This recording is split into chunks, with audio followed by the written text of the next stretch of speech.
Coucou les copains, j'espère que vous allez bien. Aujourd'hui je reviens pour une petite vidéo où on va parler un petit peu de l'addiction aux réseaux sociaux. Petite interlude voix off parce que ça manque de temps en temps. Cette vidéo est pas hyper organisée parce qu'elle était pas hyper scriptée. Mais j'ai essayé de donner des axes principaux. Vous êtes face à une petite nana complètement addict à son téléphone qui essaie de réfléchir à comment gérer cette addiction. Parce que j'ai des temps d'écran qui sont un petit peu effrayants, on va dire. C'est le terme. J'espère que vous pourrez retirer 2-3 conseils de cette vidéo. Peut-être qu'ils fonctionneront pas tous sur moi, peut-être qu'ils fonctionneront pour vous. En tout cas, c'est une vidéo sur l'addiction à son téléphone et particulièrement sur l'addiction aux réseaux sociaux. J'espère que ça vous plaira. Si vous avez regardé ma vidéo de la semaine dernière, que vous pouvez retrouver juste ici, on a parlé un petit peu des nouvelles résolutions de début d'année et j'ai exprimé le fait que je voulais me sevrer un petit peu de mon téléphone, réduire un peu mon temps d'écran. J'ai conscience d'avoir une addiction à mon téléphone. On peut vraiment parler du terme addiction parce que je ne peux pas sortir sans mon téléphone. Je passe des heures et des heures dessus par jour. Je ne laisse même plus le temps à mon cerveau de faire face au silence et de m'ennuyer, de laisser des pensées venir. La période pas top, j'ai encore plus de mal à accepter que les pensées viennent, même si en vrai il faut qu'elles viennent, faut que je m'y confronte et que je puisse les dompter quoi. J'ai vraiment du mal à faire face à mes pensées et je me rends compte que ça fait des mois que je ne me suis pas offert le luxe de m'ennuyer. Dès que j'ai du temps libre, dès que je n'ai rien à faire, dès que je ne sais pas quoi faire, je me réfugie dans mon téléphone et dans les écrans. Et je me suis dit qu'aujourd'hui ce serait bien de faire un peu le bilan déjà de mon temps d'écran, de ce que les réseaux sociaux m'apportent de positif et de négatif et des mesures que j'ai envie de mettre en place pour potentiellement réduire mon temps d'écran. Donc tout d'abord, mon temps d'écran.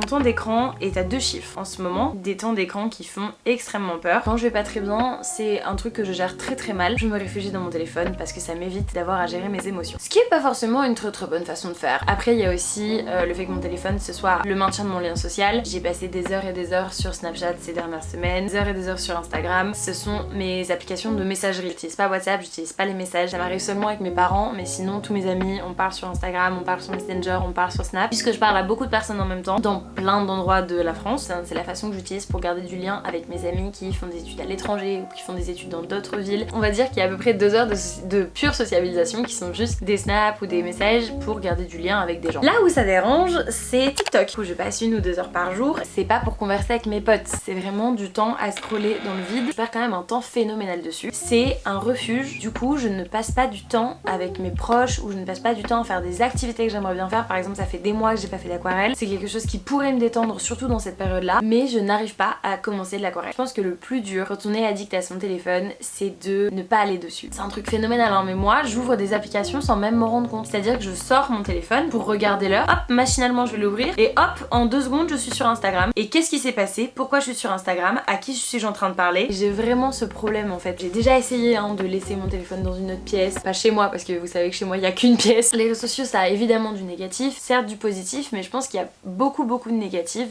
On va plus avoir tendance à se comparer avec les autres, ça peut créer des complexes, surtout si les personnes qui sont plus ou moins jeunes. Ça nous confronte à des images de la réalité qui sont 10% de la vie de quelqu'un et les 10% que cette personne a envie de nous montrer. Les TikTok avec les couples parfaits qui s'éclatent toute la journée, etc.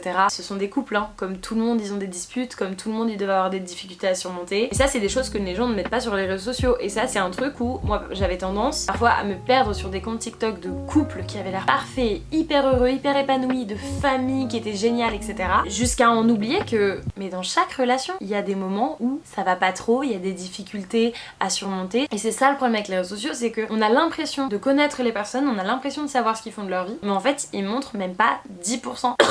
J'ai beau vous mettre des stories Instagram tous les jours ou des TikTok parfois tous les jours, vous ne savez pas ce que je traverse dans ma vie, vous ne savez pas où je travaille, vous ne connaissez pas certains de mes amis qui sont pourtant très proches parce que juste je les montre pas trop sur les réseaux sociaux. Je vous montre une bribe d'informations et pourtant je vous montre de ma vie tous les jours. Moi j'ai la chance de pas du tout être complexée par les réseaux sociaux parce que j'ai conscience déjà en étant sur les réseaux sociaux que je montre ce que je veux, que si je voulais retoucher mes photos je pourrais le faire, que c'est très simple de retoucher une photo. On a fait 2 vidéos sur prendre des photos seule et dans ma 2e vidéo que vous pourrez trouver juste ici, aujourd'hui j'ai la chance de ne plus avoir d'acné grâce à la pilule. Oui il y a une période où je retouchais mes photos, je retouchais ma peau parce que c'était mon plus gros complexe. Les personnes qui avaient de l'acné qui étaient hyper complexées, elles arrivaient sur mon profil, elles voyaient des photos de ma clear skin et elles se disaient oh là là j'ai une peau dégoûtante. Pas du tout, moi aussi j'ai de l'acné, c'est juste que c'est très dur d'assumer sur internet quelque chose qui nous fait mal à nous. Et pourtant j'étais quand même assez honnête là-dessus, je mets pas du tout de filtre filtre en story, je vous montrais ma tête dès le réveil et tout. Quand même sur une personne qui s'assume globalement parce que justement je me rends compte de l'effet néfaste que les réseaux sociaux peuvent avoir sur les gens et je culpabilise à un moment donné d'avoir ressenti le besoin de recourir à des retouches photos pour me sentir bien en étant la personne que je suis quoi. Je me doute que des influenceuses avec une audience énorme doivent avoir du mal à s'assumer comme elles sont et doivent retoucher leurs photos. Il y a des nanas dont le profil entier n'est que retouche photo et elles ne se ressemblent même pas dans la vie. Pour vous dire, j'en ai croisé certaines à Paris. Ce ne sont pas les influenceuses que vous suivez, hein. Ils n'ont pas la même tête. Donc il y a un gap entre ce que les gens vous montrent et ce qu'ils sont vraiment. Et comme moi j'ai conscience de ça, c'est pas du tout un truc qui me complexe. Les réseaux sociaux ça peut être génial. Ça vous permettre de faire une veille selon votre secteur d'activité. Ça peut vous permettre d'être informé. I mean, it's all my fault.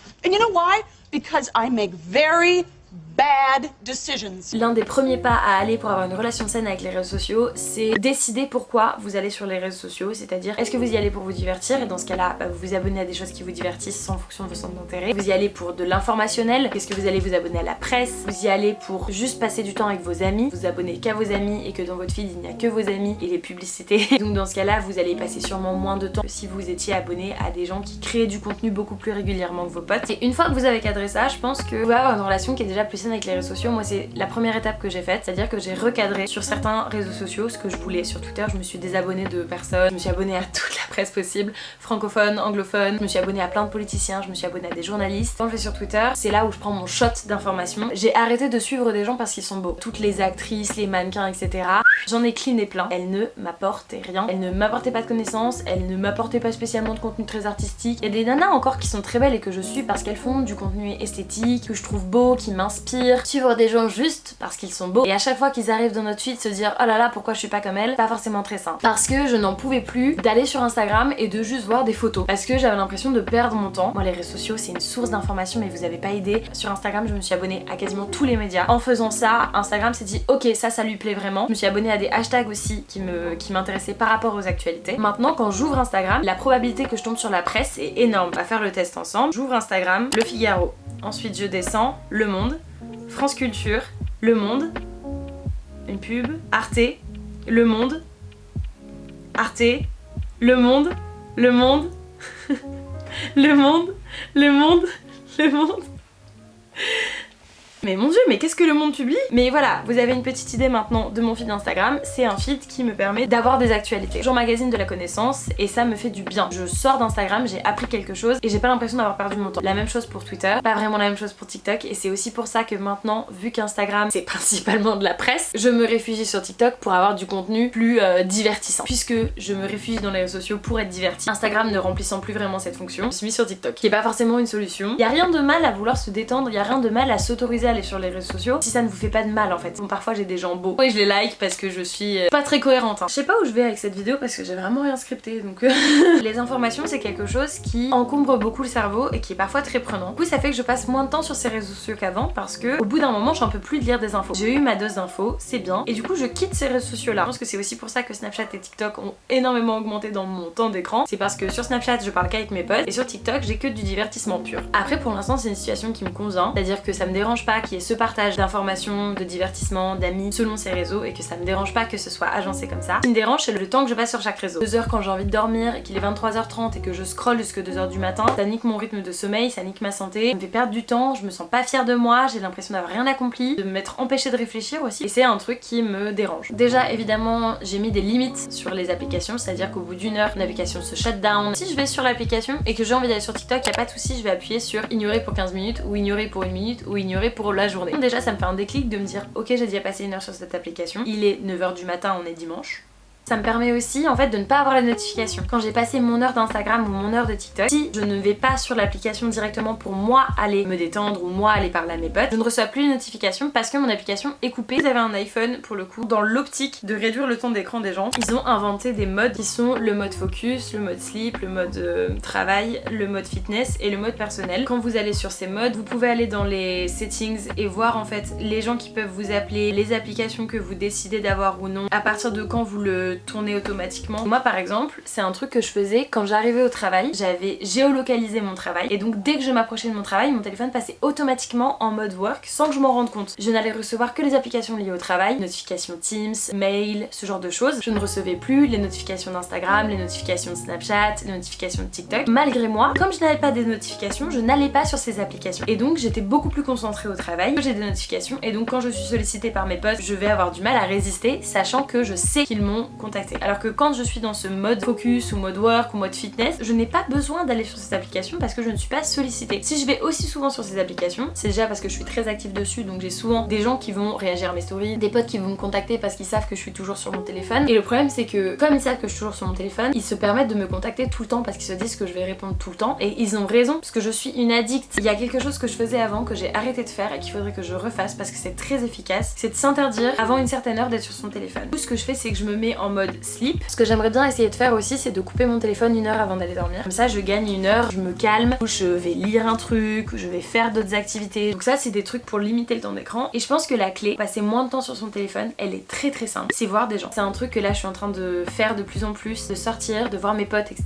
Parce qu'en fait quand t'es avec tes potes, si tu passes un moment qualitatif, tu n'es pas sur ton téléphone. Je suis rarement sur mon téléphone avec mes potes ou alors juste pour répondre à des messages vite fait. J'évite d'être sur mon téléphone quand je parle à des gens parce que c'est hyper irrespectueux je trouve. Quand je vois des gens, surtout quand je vois des gens en seul à seul, c'est-à-dire pas forcément en groupe, je ne sors même pas mon téléphone. Et du coup si je vois cette personne toute la soirée, je ne vais pas être sur mon téléphone. Alors que si j'avais été chez moi, dans mon appartement, dans mon 13 mètres carrés, à n'avoir rien à faire, j'aurais passé 5 heures sur mon téléphone. La clé pour être moins sur son téléphone, c'est de s'occuper. C'est beaucoup plus dur d'arrêter d'être sur son téléphone une fois qu'on a commencé que de ne juste pas commencer. Si je me disais bah tiens Marine, là on va aller commencer une aquarelle, tu te poses, tu sors ton matos, tu t'assois à ton bureau, à partir du moment où t'es prête, tu peux aller sur Pinterest chercher des inspi, mais tu te mets en mode focus et du coup tu reçois pas les notifications des autres réseaux sociaux. Tu peux mettre de la musique et tout, c'est pas le souci, mais il faut pas que tu sois perturbé par les réseaux sociaux. Vu que par exemple une aquarelle ça prend 1 ou 2 heures, si tu veux que ce soit à peu près pas moche, ça ferait 2 heures que j'ai pas passé sur mon téléphone. C'est ça que j'ai envie d'essayer de faire cette année, c'est-à-dire de m'occuper plus, de manière à avoir moins de raisons et moins de temps vide à passer sur mon téléphone. Aller faire plus de sport, aller faire plus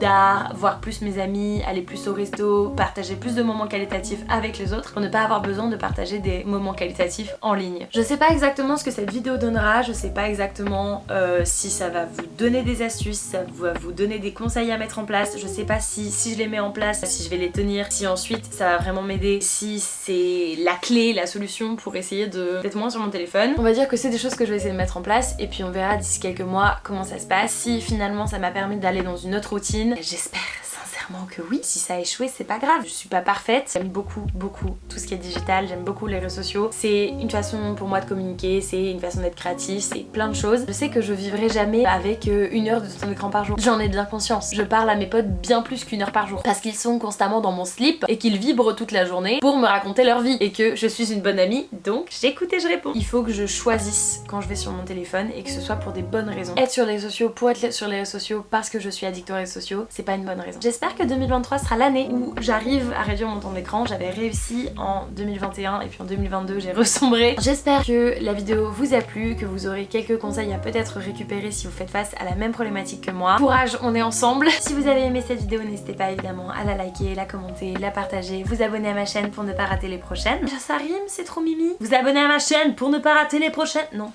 J'allais partir dans un truc. Fallait se canaliser la Marine, tu pètes un câble ma belle. Je vous souhaite une excellente semaine mes puces. On se retrouve très vite. Gros bisous.